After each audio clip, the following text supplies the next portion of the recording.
Di minggu lalu kita telah membahas mengenai bagaimana nenek moyang kita melakukan persebarannya sehingga menghasilkan berbagai macam suku, adat istiadat, serta keanekaragaman yang ada di Indonesia.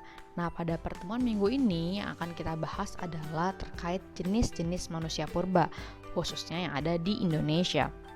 Oke, jadi yang pertama kali seorang peneliti atau arkeolog ini bernama Eugene Du Bois itu dengan awal mulanya berangkat ke Indonesia karena memiliki dugaan kuat ya bahwa manusia purba ini menyukai daerah tropis, sehingga pada tahun 1887 mulai berangkat ke Indonesia untuk melakukan penelitiannya.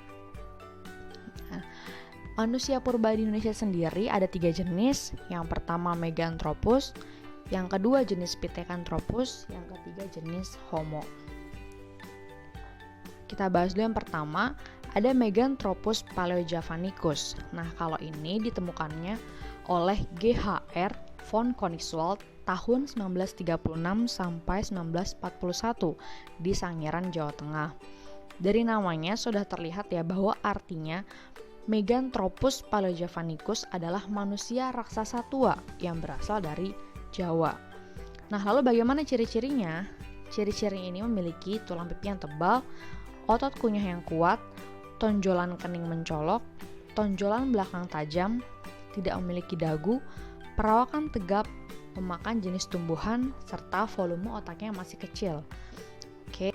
Berikutnya yang kedua ada Pithecanthropus erectus. Nah, ini baru ditemukan oleh Eugene Du Bois ya pada tahun 1891 hingga 1892, tepatnya di Trinil, Ngawi, Jawa Timur. Dari namanya terlihat bahwa Pithecanthropus erectus ini berarti manusia yang berjalan tegak. Nah, ciri-cirinya adalah tinggi badan berkisar antara 165 hingga 180 cm. Kemudian alat pengunyah dan otot tengkuk tidak sekuat Meganthropus. Kemudian geraham besar, rahang kuat, tonjolan kening tebal, dagu belum ada, hidung lebar, volume otak sekitar 750 hingga 1300 cc, dan pastinya berjalan tegak. Oke, kita lanjut ke jenis Homo.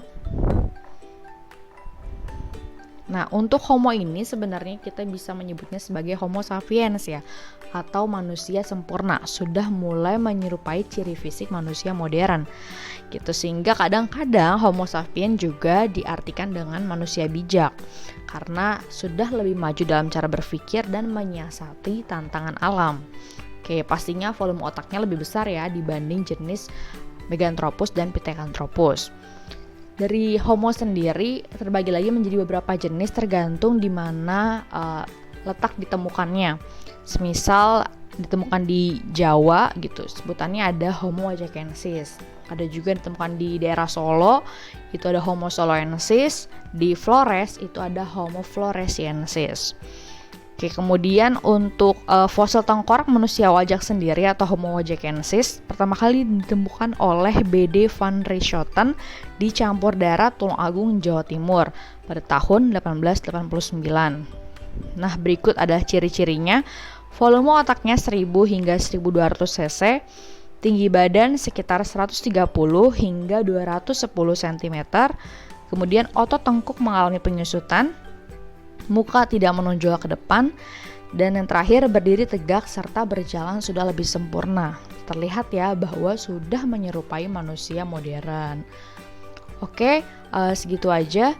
Silakan kalian catat dengan baik bagaimana sih ciri-ciri fisik dari ketiga jenis manusia purba di Indonesia. Terima kasih. Wassalamualaikum warahmatullahi wabarakatuh.